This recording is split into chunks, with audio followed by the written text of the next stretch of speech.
প্রার্থনা ফারদিন দেখে বিজ্ঞাপনের মাধ্যমে শিশু শিল্পী হিসেবে শোবিজে পা রাখেন। পরবর্তীতে চিত্রনায়িকা হিসেবে ঢালিউডে নিজের পরিচিতি তৈরি করেছেন।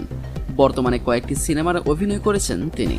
সম্প্রতি দেশের একটি গণমাধ্যমে নিজের কাজের পাশাপাশি চিত্রনায়ক জায়েদ খানকে নিয়ে কথা বলেছেন দিঘি বলেন, জায়েদ খানের সঙ্গে পর্দায় রোমান্স করা সম্ভব নয়, কারণ তাকে চাচ্চু ডাকে।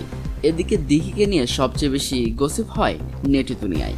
এর কারণ জানতে চাইলে দিঘি বলেন, আলোচনা সমালোচনা সবাইকে নিয়ে হয়, কিন্তু আমারটা হাইলাইটস হয় বেশি। হতে পারে আমার নাম হলে নিউজ ছড়ায় বেশি।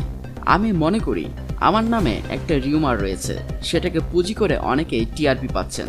তখন বোঝা যায় আমি আলাদা, এজন্যই আমার নাম ব্যবহার করা হচ্ছে। প্রসঙ্গত, বর্তমানে চিত্রনায়ক সিয়াম আহমেদের বিপরীতে জঙ্গলি সিনেমায় কাজ করেছেন দিঘি। চলতি বছরে প্রেক্ষাগৃহে সিনেমাটি মুক্তি পাওয়ার কথা রয়েছে।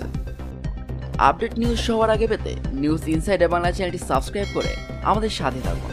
ধন্যবাদ।